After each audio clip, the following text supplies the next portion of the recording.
Kaya to guys, update tayo ng ganap na nangyayari ngayon dito sa Senado.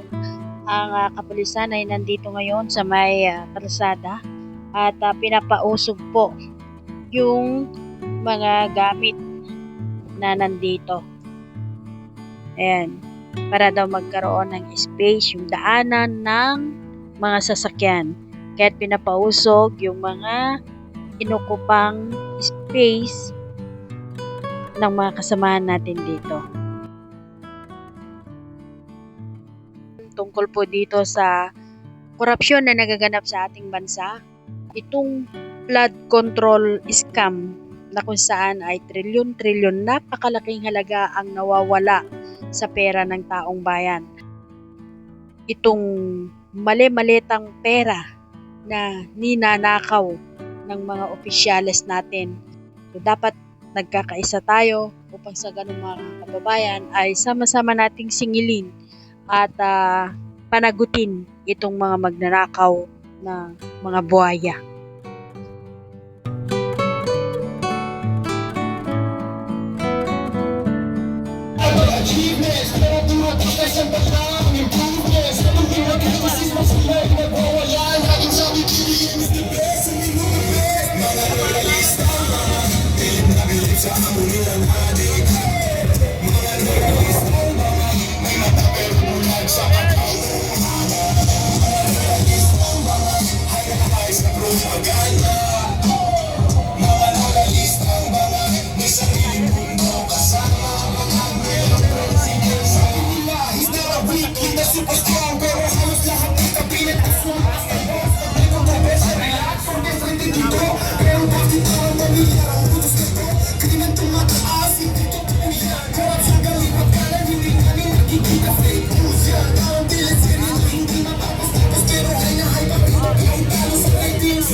Sa amo nilang adik, mga loyalistang mga may mata pero ugat sa katotohanan. Mga loyalistang mga ay nahay sa propaganda.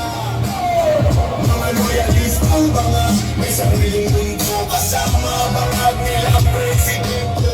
Kung may kilala kang ganito, huwag ka nang magulat. Sa social media sila nagkakalat, pero sa dulo iisa lang ang mensahe ng awit na rito. Magising na sana sila, mamulat sana ang kanilang mga mata. Puro ka nga, sana'y humiwanag din, para naman may pag-asa pa. Pilipinas, mga nilang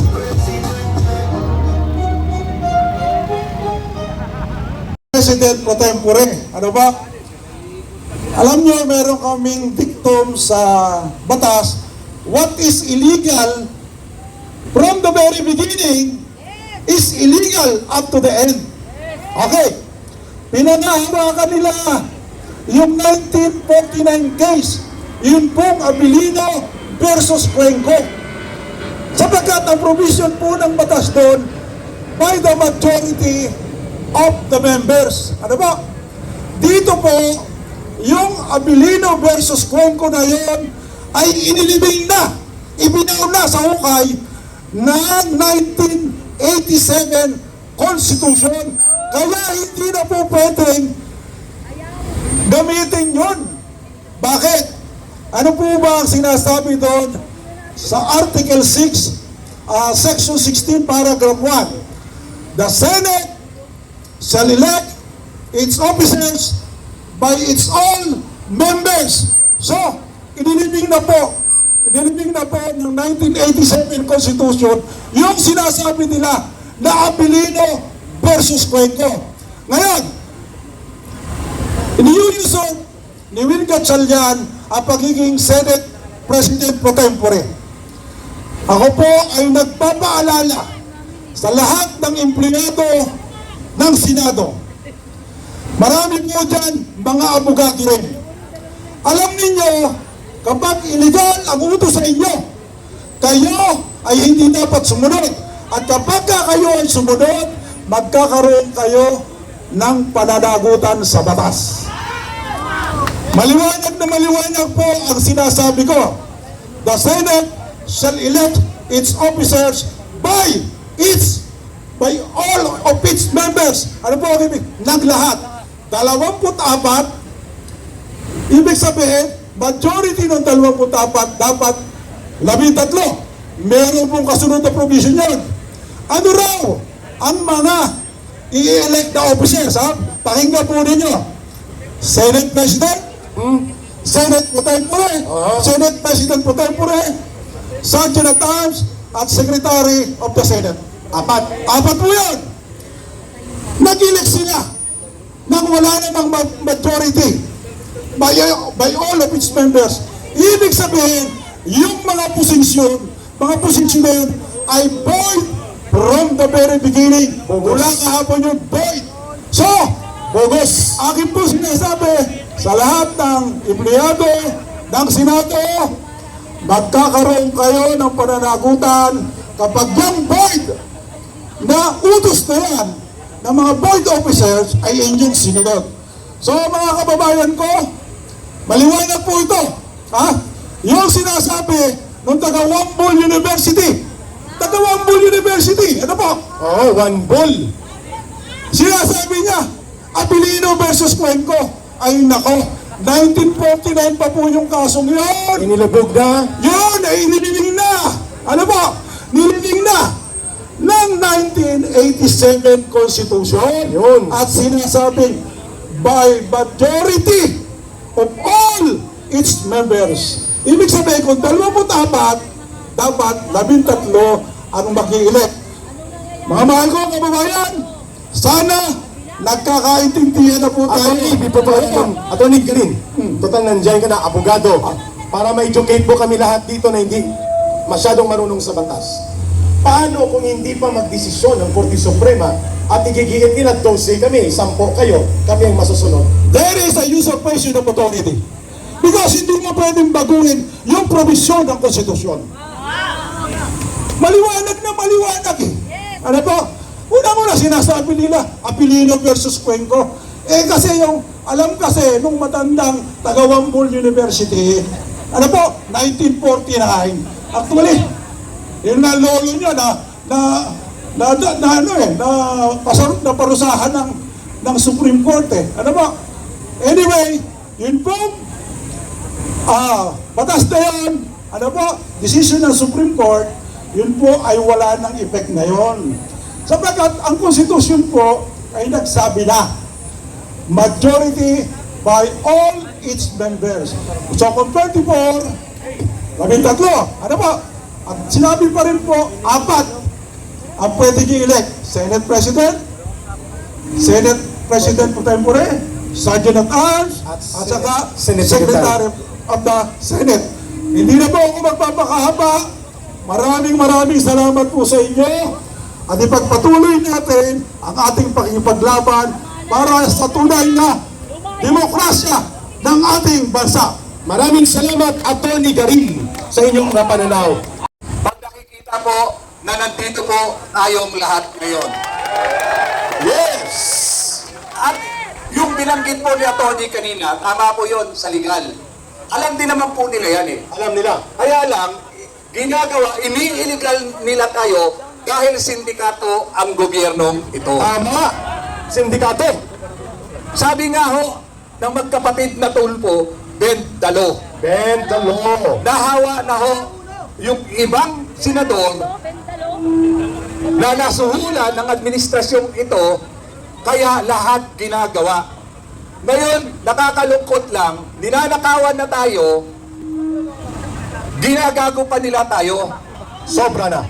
Ang kinatatakutan lang nila ngayon, at alam ko nanonood sila ngayon, yung membro ng Bend the Law Senators, ito ang dahil sa inyo, nagising na ang taong bayan at papunta na dito. Dahil sa paglalakas tangan ninyo sa karapatan naming taong bayan, nagising na kami ngayon, hindi na kami ipapayag na lalaruin at gagaguhin pa ninyo kami. Kakatanggap ko lang po ng mga tawag, marami hong kapunta na po dito ngayon. Naalarma na ho sila, kaya may ginagawa na namang paraan para wag makarating dito ang taong bayan. Pero ang taong bayan, sobra na, tama na, At lumaban na. Sobra na. Tama na. Lumaban na. Yun. at ito po ngayon, nagpapanik na po ang sindikato administrasyon po ito. Tama. Nagpapanik. Kung konti pa po, papadami pa lang tayo ng parami, nagsisisihan na ho ang mga bendalo senators. Kaya po, mamaya, pag nandito na po yung lead natin, pinalive po natin kung ano ang nangyayari sa loob ng hearing ng Blue Ribbon. At 11 o'clock, ito po yung dami ng tao na nandito ngayon sa Senado.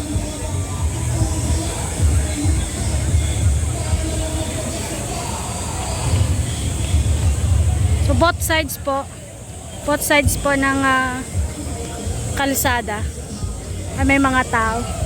At marami pa po ang nagsidatingan.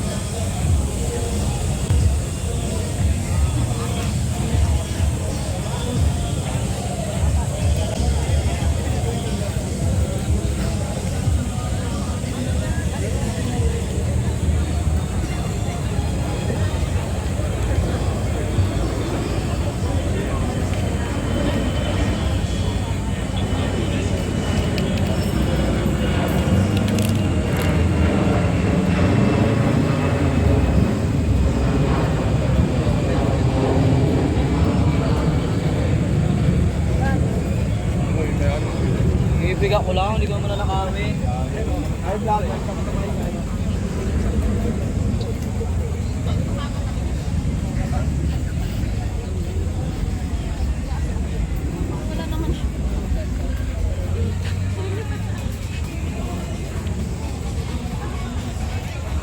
So habang hinihintay nila yung mga kasama nila, may naglalaro dito ng chess.